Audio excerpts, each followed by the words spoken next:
അസ്സലാമു അലൈക്കും. Hello friends, നമ്മൾ ഹെന്ന ആർട്ടിസ്റ്റിനെ സംബന്ധിച്ചിടത്തോളം ഏറ്റവും പ്രധാനപ്പെട്ട കാര്യം നമ്മുടെ മെയിൻ ടൂളായ ഹെന്ന കോൺസ് നന്നാവുക എന്നുള്ളതാണ്. അപ്പോൾ നമ്മൾ ഏതൊരു ഡിസൈൻസും വരച്ചാലും അതിന് ഒരു നീറ്റ്നെസ് ആൻഡ് പെർഫെക്ഷൻ വരുത്തുന്നതിൽ പ്രധാനപ്പെട്ട ഒരു കാര്യം നമ്മളെ കോൺസ് നന്നാക്കുക എന്നുള്ളതാണ്. അപ്പോൾ എൻ്റെ മുമ്പിൽ ഒരു 5 കോണുണ്ട്. ഈ 5 കോണിനും ഓരോ പ്രത്യേകതകളുണ്ട്. അപ്പോൾ ഈ കോൺസിൻ്റെ ഡിഫറൻസ് മനസ്സിലാക്കിയാൽ തന്നെ നിങ്ങൾക്ക് ഏത് ഡിസൈൻസിനും ഏത് കോണാണ് കൂടുതൽ സൂട്ട് ആവുന്നതെന്നുള്ളത് നിങ്ങൾക്ക് മനസ്സിലാക്കാൻ സാധിക്കും. അപ്പോൾ നമുക്ക് നമ്മുടെ വീഡിയോസിലേക്ക് പോകാം. ഏതൊരു ഹെന്ന ആർട്ടിസ്റ്റിന് ഫസ്റ്റ് ചോയ്സ് ഓർഗാനിക് മെഹന്തി ആയിരിക്കും. കാരണം നമ്മൾ ഷോപ്പുകളിൽ നിന്ന് വാങ്ങിക്കാൻ കിട്ടുന്ന കോൺസിൻ്റെ ടിപ്പും അതുപോലെ അതിൻ്റെ കൺസിസ്റ്റൻസിയും ഒക്കെ വളരെ ഡിഫറെൻ്റ് ആയിരിക്കും. ഫോർ എക്സാമ്പിൾ നമുക്ക് ഈ ഒരു കോണിൻ്റെ കൺസിസ്റ്റൻസി ചെക്ക് ചെയ്യാം. കുറച്ച് ഡ്രൈ ആയിട്ടുള്ള കോണാണിത്. അപ്പം ഇതിൻ്റെ ഹോൾ കുറച്ച് ഹൈ ആയതുകൊണ്ട് നമുക്ക് നല്ലൊരു ഡിസൈൻസ്, നമ്മൾ ഒരു മൈന്യൂട്ട് ഡിസൈൻസ് ഒക്കെ വരക്കാൻ കുറച്ച് ബുദ്ധിമുട്ടായിരിക്കും.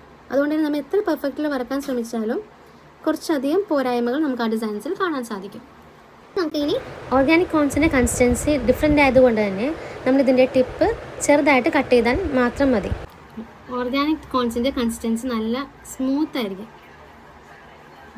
നല്ല ലൈൻസൊക്കെ നീറ്റായിട്ട് പെർഫെക്റ്റ് ആയിട്ട് നമുക്ക് ചെയ്യാൻ സാധിക്കും. അപ്പം ഫസ്റ്റ് 2 കോണിൻ്റെ ഡിഫറൻസ് എന്താണെന്ന് മനസ്സിലാക്കി, അതുപോലെ തന്നെ ടിപ്പ് എങ്ങനെയാണ് കട്ട് ചെയ്യേണ്ടതെന്ന് മനസ്സിലാക്കി. ഇനി തേർഡ് വൺ, നമ്മൾ ഈ ഒരു ഈ കോണിൻ്റെ ടിപ്പ് പോരുന്നത് 0.5 ആണ്. അതായത് നമ്മൾ കോൺസ് ഉണ്ടാക്കുന്ന സമയത്ത് തന്നെ ഓൾറെഡി ഹോൾ ഇട്ടിട്ടാണ് ഈ ഒരു ടിപ്പ് റെഡിയാക്കിയിരിക്കുന്നത്. ഏറ്റവും ബെറ്റർ നമ്മൾ കോൺസ് ഉണ്ടാക്കുമ്പോൾ തന്നെ ഹോൾസ് ഇട്ട് ചെയ്യുന്നതായിരിക്കും കുറച്ചും കൂടി. ബിഗിനേഴ്സിനും അതുപോലെ തന്നെ ഔട്ട്ലൈൻസ് ഒക്കെ വരക്കാൻ കൂടുതൽ ബെറ്റർ നമുക്ക് ഈ ഒരു പോയിന്റിൽ ചെയ്യുന്നതായിരിക്കും. ഈ ഫോർത്ത് വൺ, ഈ കോണിൻ്റെ ടിപ്പ് വരുന്നത് 0.38 ആണ്. ഇതിൻ്റെ പേസ്റ്റ് വന്നിരിക്കുന്നത്, ഹെന്ന പേസ്റ്റ് വന്നിരിക്കുന്ന സെയിം കൺസിസ്റ്റൻസിയാണ്. നമ്മൾ ആദ്യം കാണിച്ച അതേ കോൺസിൻ്റെയൊക്കെ പേസ്റ്റിൻ്റെ കൺസിസ്റ്റൻസിയാണ്. പക്ഷേ ഇത് ടിപ്പ് ഭയങ്കര തിൻ ആയതുകൊണ്ട് തന്നെ നമുക്ക് ഭയങ്കര തിൻ ഡിസൈൻസും തിൻ ലൈൻസും ഒക്കെ വരക്കാൻ കൂടുതൽ ഹെൽപ്ഫുള്ളാവും. ഇനി 5ാമത്തെ കോൺ പരിചയപ്പെടാം. ഈ ഒരു കോണിൻ്റെ ടിപ്പ് വരുന്ന സെയിം ടിപ്പാണ്. അതായത് ഞാൻ 4th കാണിച്ചില്ലേ 0.38, അതേ ടിപ്പ് തന്നെയാണ് ഈ ഒരു കോണിന് വരുന്നത്. പക്ഷേ ഇതിൻ്റെ കൺസിസ്റ്റൻസി, ഈ ഒരു കോണിൻ്റെ കൺസിസ്റ്റൻസി കുറച്ച് ഡിഫറെൻ്റ് ആണ്. കുറച്ച് ലൂസി ആയിട്ടാണ് ഈ ഒരു കോണിൻ്റെ കൺസിസ്റ്റൻസി വരുന്നത്. അതായത് കുറച്ച് വെള്ളം കൂടിയിട്ടാണ് ഞാൻ ഈ ഒരു കോണിന് മിക്സ് ചെയ്തെടുത്തിരിക്കുന്നത്.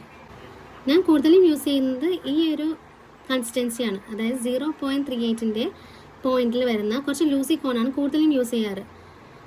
അതിൻ്റെ മെയിൻ കാരണം അത് ഒരുപാട് ലൂസ് ആയതുകൊണ്ട് തന്നെ അത് നമ്മൾ ഒരുപാട് സ്ട്രെയിൻ ചെയ്യേണ്ട കാര്യമില്ല.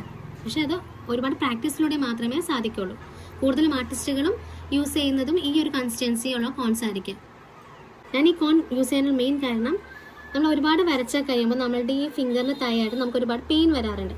അപ്പോൾ അങ്ങനെയുള്ള പെയിൻ വരാതിരിക്കാൻ വേണ്ടി എനിക്ക് ഈ ഒരു കൺസിസ്റ്റൻസി ഉള്ള കോൺസ് ഒരുപാട് ഹെൽപ്പ് ചെയ്യാറുണ്ട്. കുറച്ചും കൂടി ലൂസി കോൺസ് ആകുമ്പോൾ നമുക്ക് ഈ ഒരു ഫില്ലിങ്സ്, അതായത് തിക്ക് ഡിസൈൻസ്, അതുപോലെ നെഗറ്റീവ് ഡിസൈൻസ്, അതുപോലെ തന്നെ ചെറിയ ചെറിയ മൈന്യൂട്ട് ഡിസൈൻസ് ഒക്കെ കുറച്ച് സിമ്പിളായിട്ട് നീറ്റായിട്ട് ചെയ്യാനായിട്ട് ഈ ഒരു കോണ് നമ്മളെ ഒരുപാട് സഹായിക്കും.